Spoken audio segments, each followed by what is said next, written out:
வணக்கம். அக்ஷு சமையல்ல இன்னைக்கு சில்லி பன்னீர் எப்படி செய்யறதுன்னு பார்க்க போறோம். ஒரு 2 பேர்த்துக்கு தேவையான பொருட்கள் என்னங்கிறத முதல்ல பார்க்கலாம். 1 டேபிள் ஸ்பூன் பொடியா நறுக்குன இஞ்சி, 1 டேபிள் ஸ்பூன் பொடியா நறுக்குன பூண்டு, 1 மீடியம் சைஸ் வெங்காயம் பொடியா நறுக்கி வச்சிருக்கேன். அரை வெங்காயம் கொஞ்சம் பெரிய சைஸா கட் பண்ணி வச்சிருக்கேன். ஒரு அரை கொடமிளகா அதுவும் கொஞ்சம் பெரிய துண்டா கட் பண்ணி வச்சிருக்கேன்.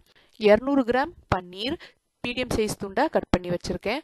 1 டீஸ்பூன் சில்லி ஃப்ளேக்ஸ் அதாவது காஞ்ச மிளகாத்தூள், அரை டீஸ்பூன் உப்பு, 1 டீஸ்பூன் மிளகு பொடி, ஒரு 1/4 டீஸ்பூன் அஜினோமோட்டோ விருப்பப்பட்டால் சேர்த்துக்கலாம், இல்லைன்னா அதுக்கு பதிலாக கொஞ்சம் உப்பு ஜாஸ்தியாக சேர்த்துக்கோங்க.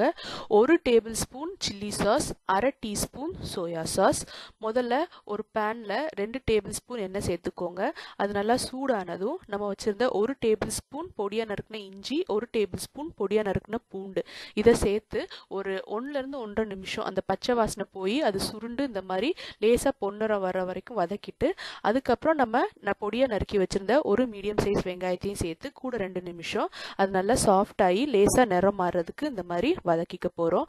அதுவும் லேசா பொன்னிறம் வந்ததுக்கு அப்புறமா நம்ம பெரியதா நறுக்கி வச்சிருந்த அரை மீடியம் சைஸ் வெங்காயம், அரை கொடமிளகா இது ரெண்டையும் சேர்த்து 1 நிமிஷம் வதக்கிக்கோங்க. அது லேசா சாஃப்ட் ஆகணும், அவ்வளவுதான். அது கொஞ்சம் கடைசியில கிரன்ச்சியா இருந்தா நல்லா இருக்கும். அதுக்கப்புறம் கூடவே நம்ம வச்சிருந்த உப்பு, மிளகுத்தூள், chilli flakes, soya sauce, chilli sauce இது எல்லாத்தையும் சேர்த்து நல்லா கலந்துக்க போகிறோம்.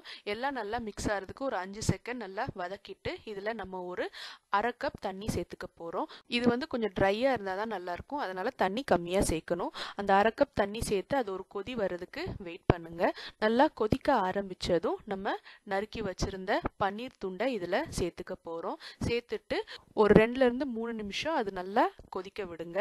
மூடியை போட்டு ஒரு மீடியம் ஃப்ளேமில் வச்சுருங்க. அப்போ அந்த பன்னீர் அந்த ஃப்ளேவர் நல்லா இழுத்துட்டு நல்லா சாஃப்டாகவும் ஆயிடும்.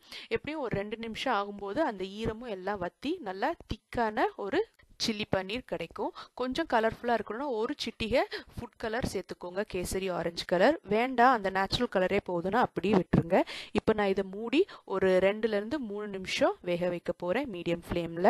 3 நிமிஷத்துக்கு அப்புறம் பார்த்தீங்கன்னா அது நல்லா திக்காகி வந்திருக்கும். அப்படி ஒரு வேளை திக்காகலைன்னா மூடி இல்லாமல் கூட 1-1.5 நிமிஷம் கொதிக்க விடுங்க, அப்போ நல்லா திக்காயிரும். இப்போ பார்த்தீங்கன்னா சில்லி பன்னீர் தயாராகிருச்சு. இதில் கடைசியாக கொத்தமல்லி இலையை பொடியாக நறுக்கி தூவி கிண்டி இறக்குனீங்கன்னா சில்லி பன்னீர் தயார். இது ஃப்ரைட் ரைஸ், பிரியாணி கூட சைடாக வச்சு சாப்பிடவும் நல்லாயிருக்கும். கொஞ்சம் நல்லா ட்ரையாக வச்சுக்கோங்க இதை விடையும். அதே நேரம் ஏதாவது சப்பாத்தி அந்த மாதிரி வச்சு சாப்பிட்றீங்கன்னா இந்த பதத்தில் இறக்குனீங்கன்னா ரொம்ப அருமையாக இருக்கும். இதை உங்கள் வீட்லேயும் ட்ரை பண்ணி பாருங்கள். நிச்சயம் எல்லாத்துக்கும் ரொம்ப பிடிக்கும். நன்றி.